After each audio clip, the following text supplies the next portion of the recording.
Yamunatira Bandhachari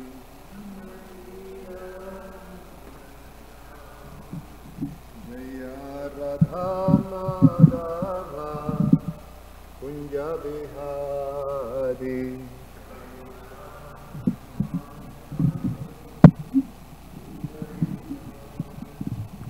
Jaya Radha Madhava Kunja Bihari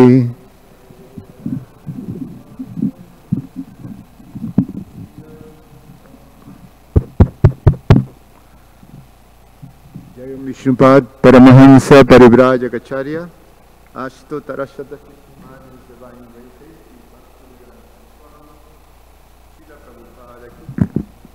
Jaya Vishnupad Paramahansa Parivrajacharya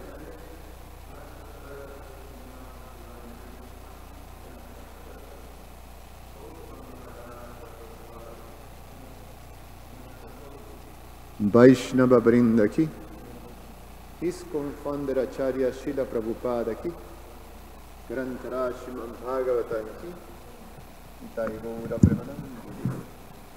Oh, glories to the assembled devotees, oh, glories to the assembled devotees, oh, glories to the assembled devotees, oh, glories to Shishi Guru and Shri Gauranga.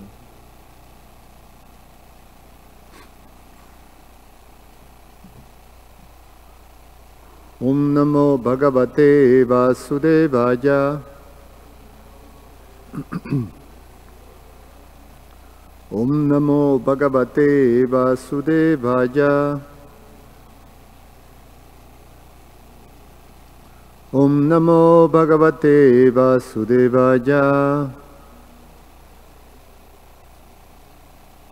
Reading from Srimad Bhagavatam,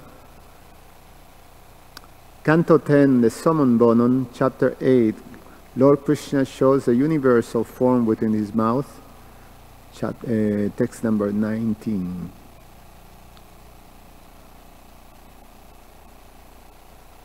Tasman nandatmajo yamte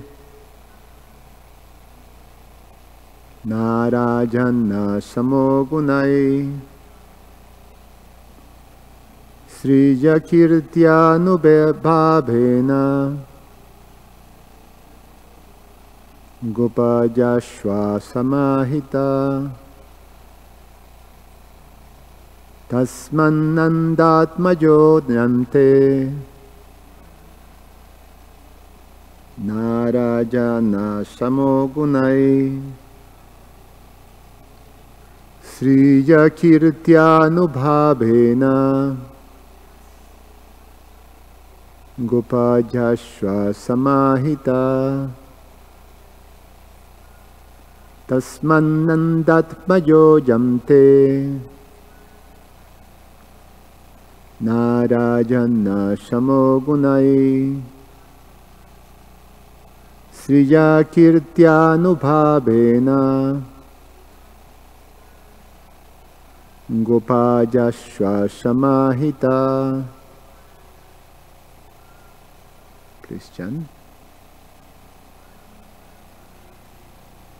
Tasmannandatmajo yamte Narayana samogunai Sriya kirtyanubhavena Gopajashva samahita. Tasmat, therefore, Nanda, O Nanda Maharaj, Atmajaha, your son, I am this, te, of you, Narayana Samaha, is as good as Narayana. Narayana himself showing transcendental qualities. Gunai, by qualities. Sriya, by opulence. Kirtya, especially by his name and fame. Anubhavena, and by his influence, Gopajashwa just raised this child, Samahitaha, with great attention and precaution. Translation and purport by His Divine Grace A.C. Bhaktivedanta Swami Srila Prabhupada Ki Jai. In conclusion, therefore, O Nanda Maharaj, this child of yours is as good as Narayana. In his transcendental qualities, opulence, name, fame, and influence, he is exactly like Narayana. You should all raise this child very carefully and cautiously. Purport. In this verse, the word Narayana Samaha is significant. Narayana has not equal. He is Asamordva. No one is equal to him and no one is greater than he is. As stated in the Shastra, Jastu Narayanam Devam Brahmarudrari Daivatai Samatve Naiva Bhiksheta Shapa Shanti Babedruvam. One who equates Narayana even with the great exalted demigods, our Lord Shiva, our Lord Brahma, is a Pashandi, or agnostic, an agnostic. No one can equal Narayana. Nonetheless, Garga Muni used the word Sama, meaning equal, because he wanted to treat Krishna as the Supreme Personality of Godhead who had become Nanda Maharaj's son. Garga Muni wanted to impress upon the mind of Nanda Maharaj, quote, your worshipable deity Narayana is so pleased with you that he have sent you a son almost equal to him in qualifications. Therefore, you may designate your son with a similar name, such as Mukunda or Madhusudana. But you must always remember that whenever you want to do something very good, there will be many hindrances. Therefore, you should raise and protect this child with great care. If you can protect this child very cautiously, as Narayana always protects you, the child will be as good as Narayana. End of quote. Garga Muni also indicated that although the child was exactly qualified like Narayan, he will enjoy more than Narayana as Rasa Vihari, the central enjoyer of the Rasa dance, as stated in Brahma Samhita, Lakshmi Sahasra Satasam Brahma Sevyamanam. He will be served by many gopis who will all be as good as the goddess of fortune. Om Jnana Timirandasya Gyananjana Shalakaya Chakshur Ummilitam Yena Tasmai Sri Gurube Namaha. Nama Om Vishnupadaya Krishna Prastaya Bhutale Srimate Brahmapada Swami Iti Namine. Nama Om Vishnupadaya Krishna Prastaya Bhutale Srimate Bhaktivedanta Swami Iti Namine. Namaste Saraswate Deve Gaura Bani Pracharine Nirveshesha Shunyavadi Pashatyade Shatarine.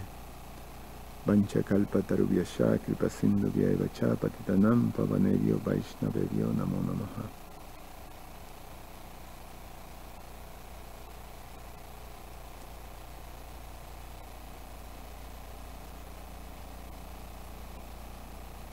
So this is a very, Prabhupada quotes a very famous verse that Lord Chaitanya used many times in his teachings, in at least in a couple of different circumstances.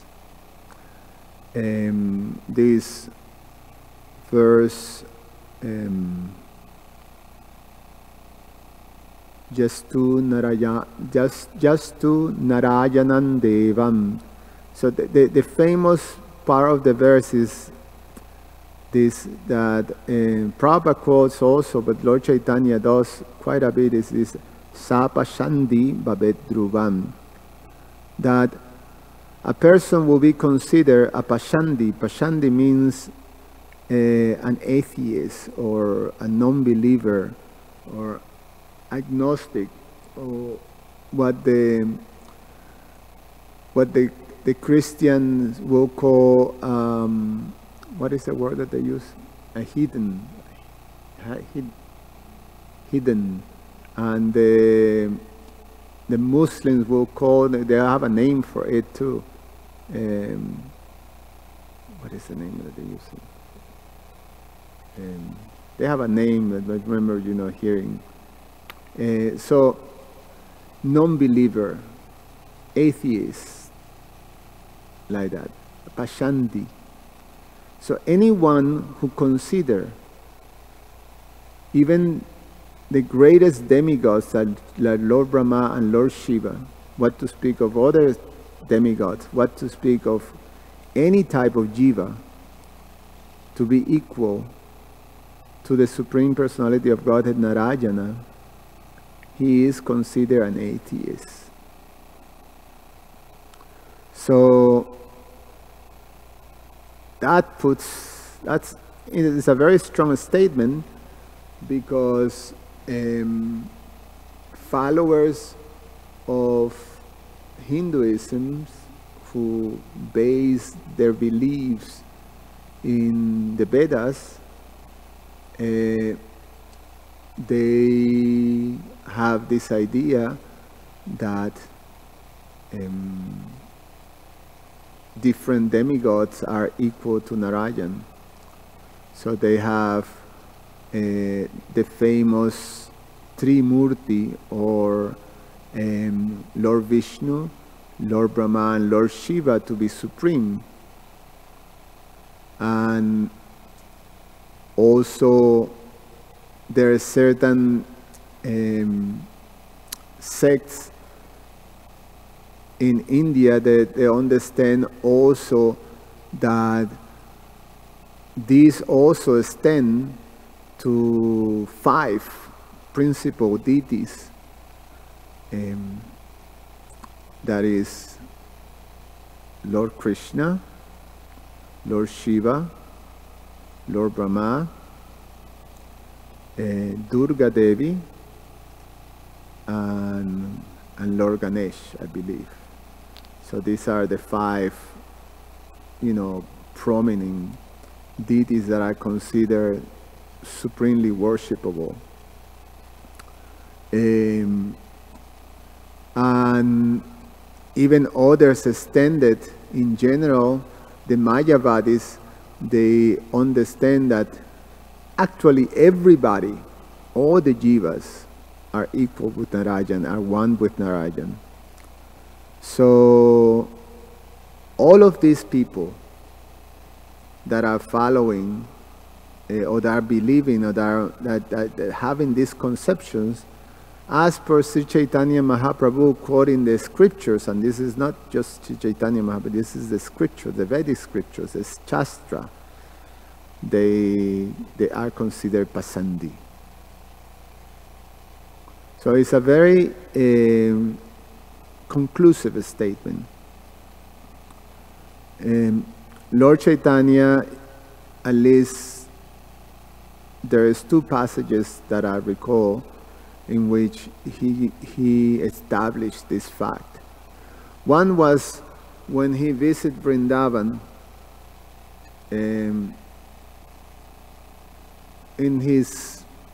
when he finally came to Vrindavan, Lord Chaitanya displayed all kinds of wonderful, wonderful, beautiful pastimes.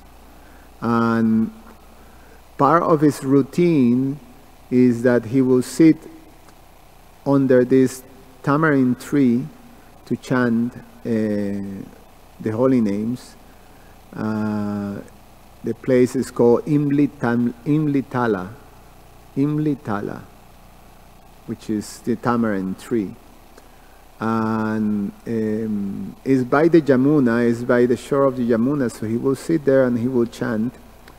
And there's pretty amazing. There's a very nice temple there, and we can still Now the tree has left its body, but they still have the trunk of the tree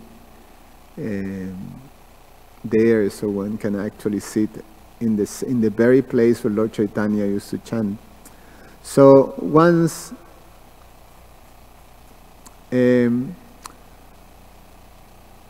people used to come and see him there, so actually he was very approachable. So the people of Vrindavan will come and talk to Lord Chaitanya. So one time a group of village people, the Vrindavan people, will come and say to Lord Chaitanya in the conversation that they actually sing Krishna. They sing Krishna every night. And Lord Chaitanya sort of didn't take him serious, say, yeah, that's all very fine. And but they were so taken, and they have so much belief in what they have seen that they even convinced Lord Chaitanya's servant, who was Bhattacharya, what was his name again? Balabhadra Bhattacharya, that he also wanted to go and see Krishna, because they say, that the whole thing is that every night they will see Krishna dancing in the hoods of Kaliya by the Kaliya Ghat. This was their vision. So many people from the village got to have this vision. So they were very taken by that. So Balabhadra Bhattacharya asked Lord Chaitanya permission to go and see Krishna. My Lord, can I go and see Krishna tonight? And Lord Chaitanya chastised Balabhadra Bhattacharya, you talking like a fool, and you're such a scholar, and now you're being convinced by the foolish talk of foolish people. So you sit here and chant Hare Krishna, and you will see Krishna. So anyway, eventually it was discovered by, there was a group of gentlemen who came and told Lord Chaitanya. Lord Chaitanya says, so have you seen Krishna also? And they explained, no. This is just the foolishness of people. What happened is that at night there is this fisherman who goes in the Jamuna and he lights a torch, and then he catches fish. But people from the distance, they think that the boat is the Kaliya serpent.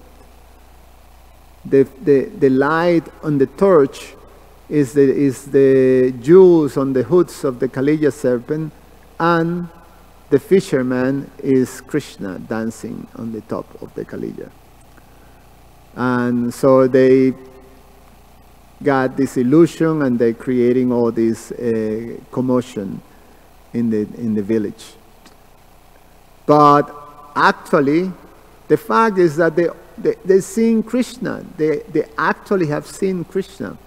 And Lord Chaitanya asked the gentleman, so how is that? How is that they sing Krishna? And they say, they sing Krishna because they come and see you. You are Krishna. You are Krishna who has appeared in Vrindavan again. And then Lord Chaitanya say, Vishnu, Vishnu, Vishnu, don't say that. You can equate a jiva with the Supreme Personality of Godhead. And then he went on to tell them that basically to make the point that you can just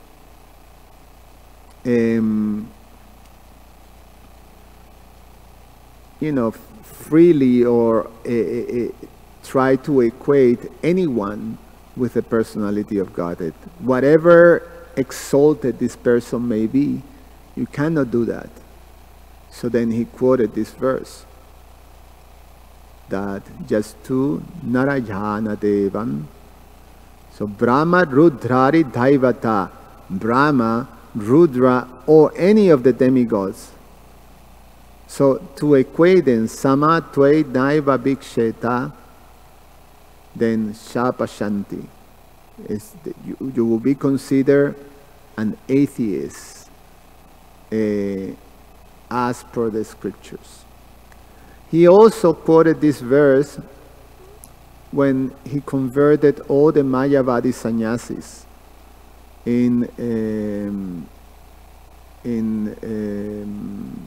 during his visit to Kashi. And all the Mayavadi sannyasis headed by Prakashananda Saraswati, they used to deride the Vaishnavas as sentimentalists, and as such they started to deride Lord Chaitanya Mahaprabhu's chanting Sankirtan mission.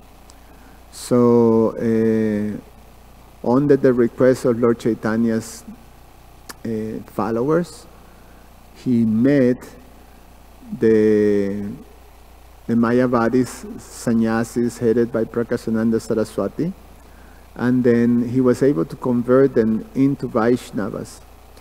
But in the conversations with Prakashananda Saraswati, Lord Chaitanya also made the same point, specifically because the belief of the Mayavadis was that they considered themselves as Brahman, and in this Advaita philosophy, they understand themselves as being one with Brahman, and meaning that they are non-different than the personality of Godhead.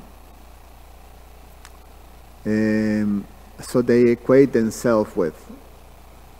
And so Lord Chaitanya also quoted this verse to make the point to Prakashananda Saraswati. So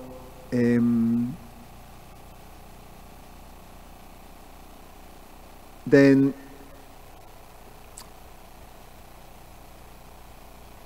this is something that is understood by advanced personalities who have grasped the transcendental knowledge of the absolute truth. Garga Rishi was perfectly acquainted with this understanding, and very purposely he told Nanda Maharaj that your son is Narayan, basically, because you cannot say someone is as good as Narayan with basis on the Shastras. When you say it's as good as Narayan, it's Narayan himself, because no one can be equal or greater than Lord Narayan. So Asamordhva means that he is the supreme personality of Godhead. So meaning no one is equal or greater than. So if you have someone that is equal, means that is the Lord himself. So so Garga Muni is informing Nanda Maharaj of this fact, that his worshipable deity is present before him. Garga Rishi, speaking in a way that in one sense allows Nanda Maharaj to, it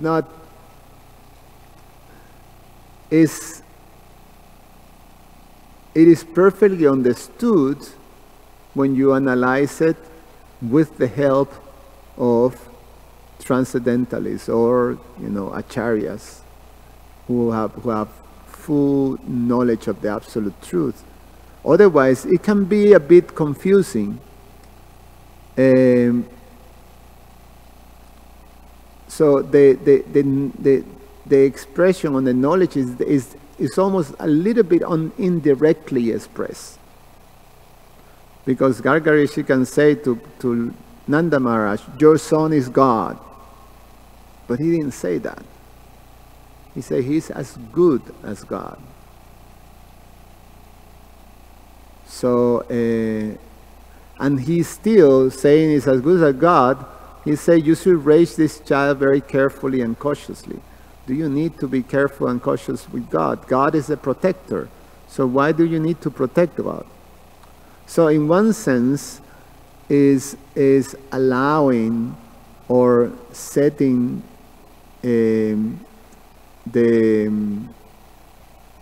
lila of the Lord.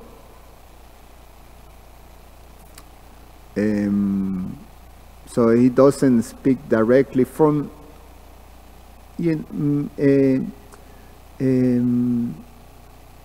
very purposely. In one sense also Gargamuni, he has expressed before, we come to understand that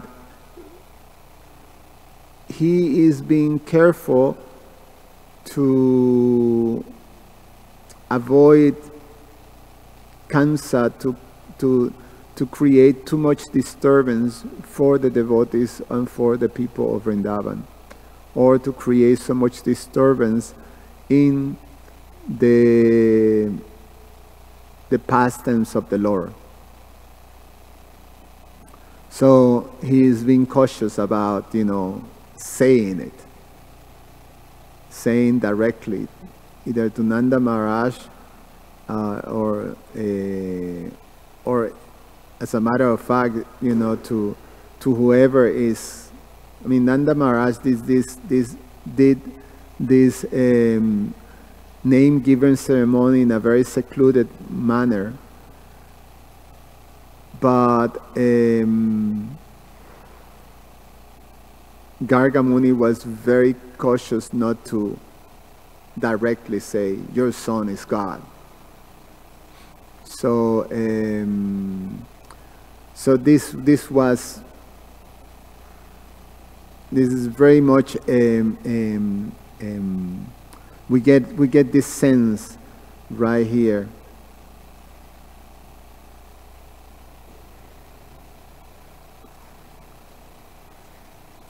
Prabhupada opened it more in terms of Gargamuni's mind. Gargamuni wanted to impress upon the mind of Nanda Maharaj, your worshipable deity Narayan is so pleased that he has sent you a son almost equal to him in qualifications. So that's a bit confusing. So almost could be lesser, but almost could be more too.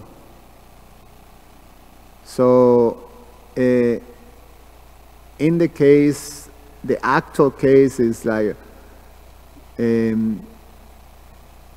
Lord Krishna possesses qualities that Lord Narayan doesn't possess. So Lord Narayan, it is said that he possesses 60 of the 64 qualities that Krishna has. The 4 qualities that Krishna has that Lord Narayan doesn't have is that his beauty is incomparable. And Lord Narayan is described as exquisitely beautiful. But Lord Krishna's beauty is beyond Lord Narayan's beauty. Lord Krishna has very beautiful childhood pastimes. Lord Narayan doesn't have a mother, so he doesn't perform childhood pastimes. We don't see Lord Narayan as a baby.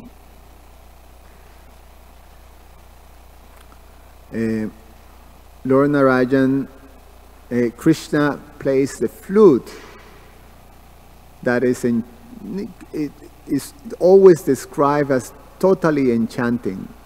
He enchants all the living entities, the Brijavasis as well, of all the living entities in Vrindavan with the playing of his flute. And Lord Krishna performed very loving pastimes with millions and millions of goddess of fortune.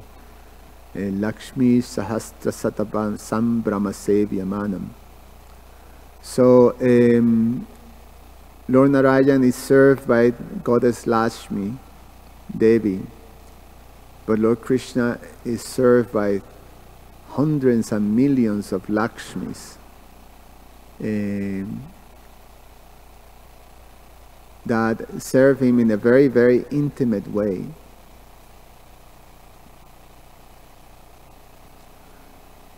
So we need, the whole thing is that we need to be guided by our acharyas to be able to fully understand these facts. Because sometimes it can be very confusing. So thus you have even very dedicated and pure Vaishnavas in other sampradayas that consider that Lord Vishnu, that Lord Krishna is an expansion of Lord Vishnu. Especially we see that in the Sri Sampradaya, and there's the famous discussion between Bhagavatam, who was the head priest of the Sri Rangan temple, and Lord Chaitanya, who stayed in his home for the whole period of the rainy season when he was touring the South India. And in this conversation, Lord Chaitanya established the supremacy of Lord Krishna as the Swayam Bhagavan, or the source of all incarnations. So Lord Vishnu is an expansion of Lord Krishna. And in the discussion, Lord Chaitanya questioned or challenged Bhagavata's conception when he says that if Lord Vishnu is supreme and Lord Krishna is an expansion of Lord Vishnu, why is Goddess Lakshmi wants to perform austerities to enjoy the Rasa Lila dance of Krishna?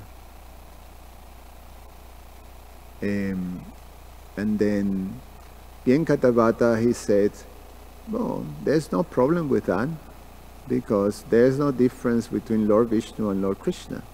So she's not doing anything, she's just enjoying the fun that her husband is having in a particular mood like that. But Lord Chaitanya didn't say then why she was not allowed. She had to perform austerities to be allowed. And then Bhagavata had no answer for that. So the fact is that that came to be understood by that is that there is a much more higher intimate manifestation of the personality of Godhead, that to have entrance into that intimacy you have to be devoid of the awe and reverence becomes overcome by this love or intimacy. So because of that, Lakshmi Devi was not qualified to enter, because her mood towards Lord Vishnu is of servitorship in awe and reverence. So she's always at the feet of Lord Vishnu, massaging his feet. But the gopis, sometimes they chastise Krishna. Sometimes they punish Krishna. Sometimes they have Krishna serving them. Especially Srimati Radharani, we have in so many instances that Krishna is massaging Radharani's feet, Srimati Radharani's feet, and sometimes Krishna is combing Srimati Radharani's hair. So Krishna is in this position of serving Srimati Radharani. And also, as a matter of fact, he served his parents too. We have the Krishna taking the shoes of Nanda Maharaj over his head and bringing it to Nanda Maharaj. So there's a much higher manifestation than Lord Vishnu, and that we can understand because of the mercy of the great devotees. So it's an important thing. So it's important to go through to these narrations under the guidance of a pure devotee to be able to fully understand. Stop here. Any comments or questions? Oh, here's the microphone. Here, Jai Baladev. Huh? No one is there. You?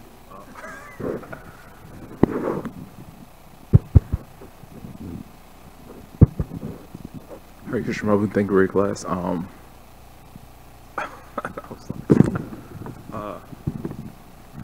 This verse, I mean, you were basically talking about the qualities of Krishna and Narayana, how Krishna has more qualities, and that basically referring to this verse where it says, is it Gargamuni? Gargamuni equated Krishna to Narayana. And so just some thoughts, and maybe you could expand on them. There's obviously no problem with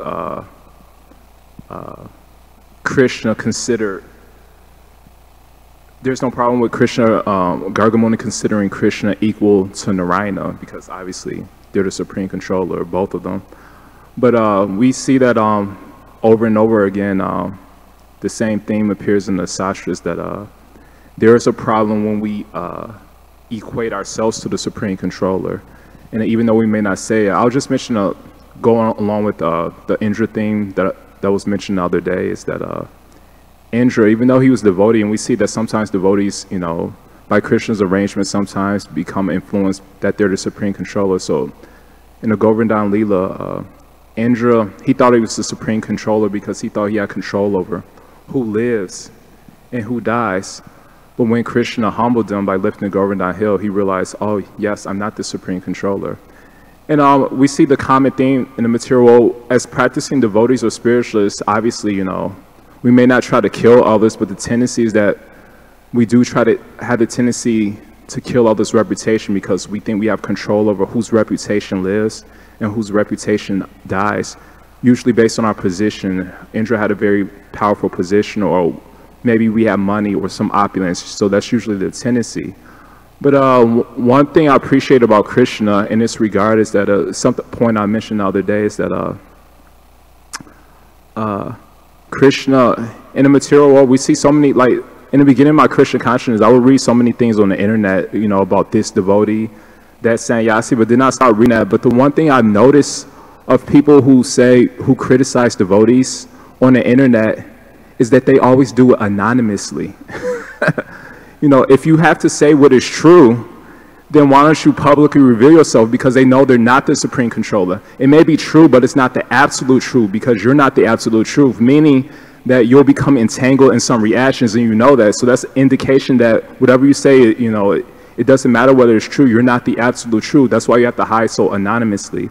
And so that's one thing I keep in mind, because we see, unless Krishna sanctions something, then it's almost pointless of criticizing anyone. Because I'll just mention one last pastime in this regard, because in the Chaitanya Bhagavat, the third part, ISKCON, chapter 9, it mentions a pastime Bhrigu Muni when he kicked Lord Vishnu.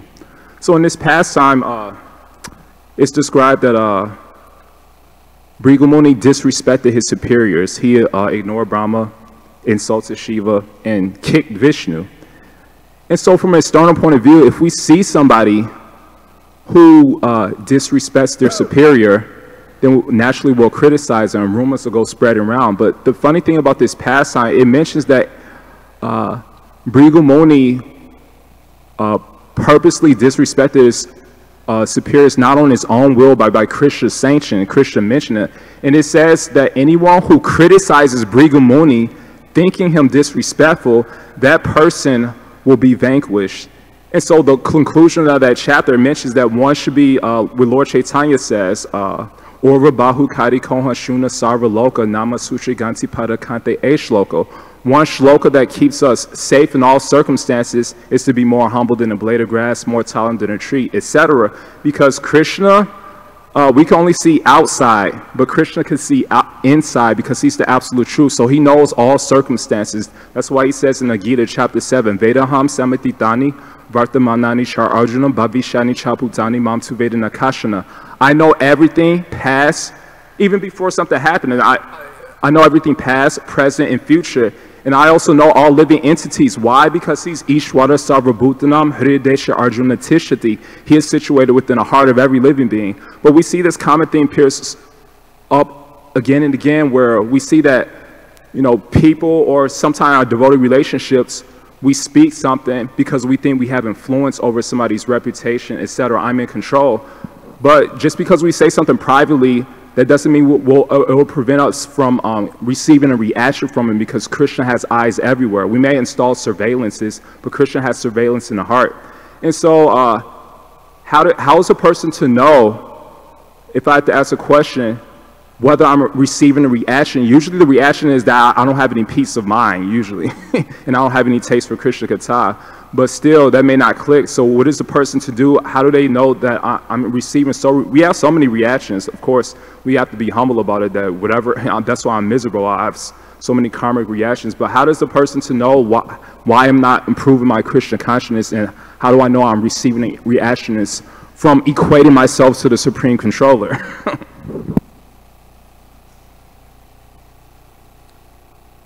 Well, in general, it's not that in general, it's not that gross that we think that I am the Supreme Controller, or, you know, I'm really, you know, I'm this. I mean, you have to be really gone too much to the other side, that demoniac thing of Ishwaraham Hambogi type of thing. You know, I mean, there's a whole spectrum. There's a whole spectrum on that. And, you know, you got demons that are really like, I mean, they're so out there. The perfect description of that appears in the Bhagavad Gita of this demoniac mentality. And you have people that exemplifies that. Politicians and, you know, like all kinds of materialistic people, and that the pride is so huge, the false ego is so huge that, you know, it's almost funny. Is you know, people make comedy constantly out of the craziness of that inflated false ego. But in general, devotees, they naturally, we all influenced by this desire to control, because it's just part. That's why we're here in the material world. As soon as we come to the material world to experience how to be Krishna. So I always remember His Grace Ravindra Swarup Prabhu always say that every one of us we have our little Krishna project. You know, we have this project of being little Krishna or a personality of Godhead. So we come with this already. So it's ingrained in our condition, and we try to control our environment, the things that surrounds us. We're trying to keep control, and in one sense, one can see it. It's just to keep certain sense and order to our attachments and our condition. The part that this word is helping us to realize is that at every moment we've been sort of, that whole conception is being baffled and challenged and sort of exposed that we're not. And therefore the ordeal, the struggle, help us, break down from that misconception of being a controller. So, but in general, in the process of purification, we have the propensity to control. I mean, even Lord Brahma, who is such a, great exalted personality, the pose of Lord Brahma is given to the most pious person in this material world, who have this propensity to control, the jiva, and but because it's a highly elevated personality, is able to use that propensity to serve the Supreme Personality of Godhead. So we are in that process. But the problem is when we are in the process of learning how to properly use that propensity that we have, or that condition that we have, then when you clash with another one who is having that same propensity, then that's when the conflict comes.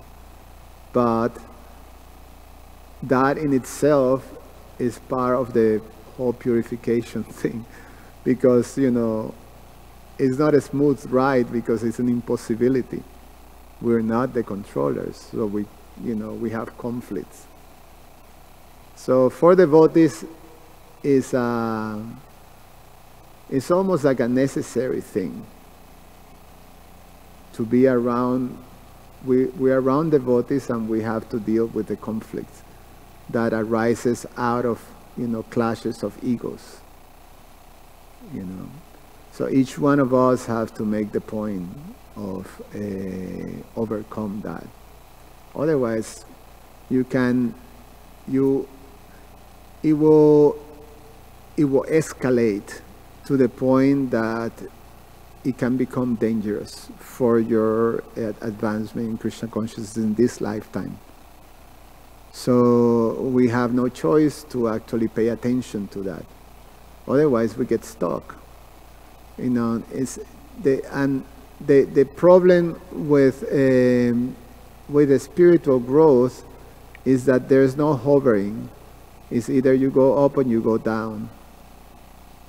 So in general, how it works for us is that we go in this up and down thing. If you keep the process of sadhana, you keep into a, this up and down thing. Anishtata bhakti, unsteady, meaning that sometimes up, sometimes down. As long as you remain in the process of sadhana.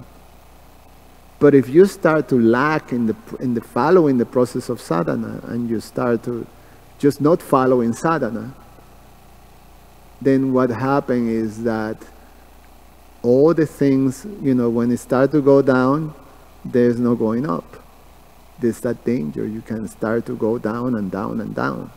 And the going down and down is that you have no control over your condition of being, a controller. It's natural. I'm a controller, but then I'm surrounded by other people that think themselves to be controllers, and one of them is going to step on my toe, and then if you step in my area of control, I'm going to tell you, get out. Or, either you follow my, my control, or, don't. So then it becomes a conflict. It's natural. So we have to apply ourselves. We have to apply.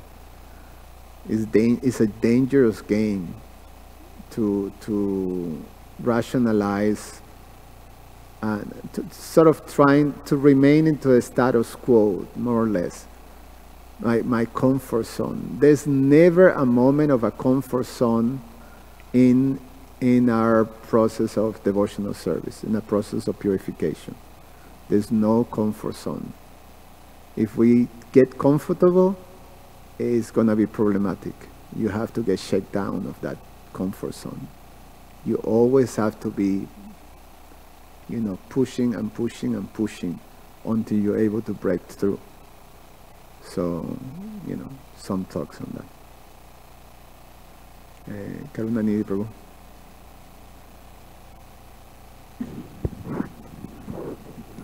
In Upanishad, there's a nice verse like that apani padu javani grihita sapasyati achakhu sasunati akarna nacha tasasti beta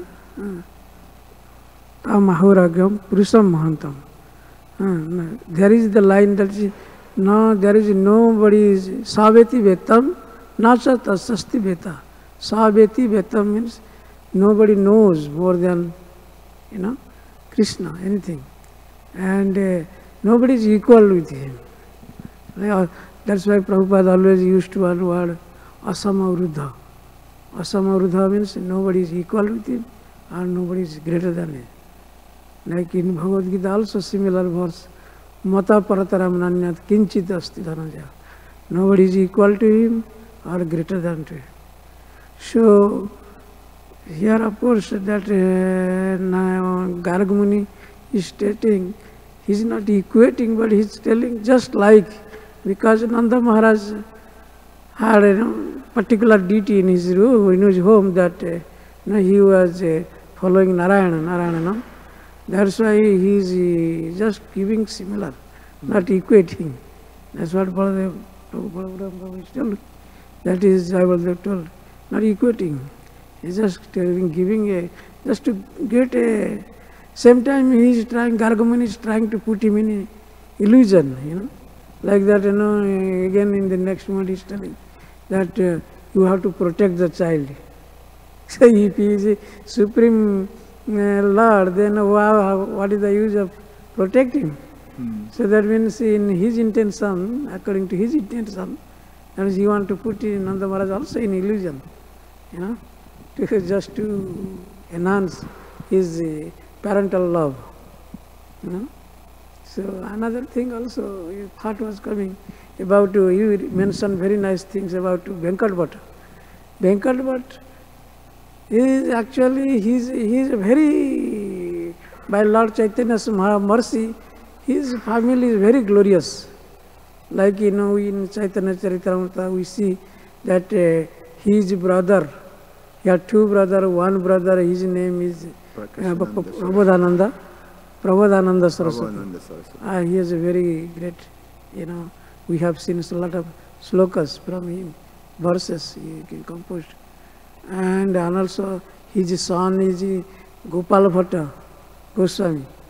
He was at that time when Lord Chaitanya visited, only he was 7 years old. But he wanted to move away from his home to go to Vrindavan, because but Mahaprabhu checked him. No, not now. You serve your parents, then when time will come, you go and meet Rupa Goswami, Sanatana Goswami, two jewels. Very nice, very glorious family. That what? Yeah, you're right. They are. They belongs to what is that?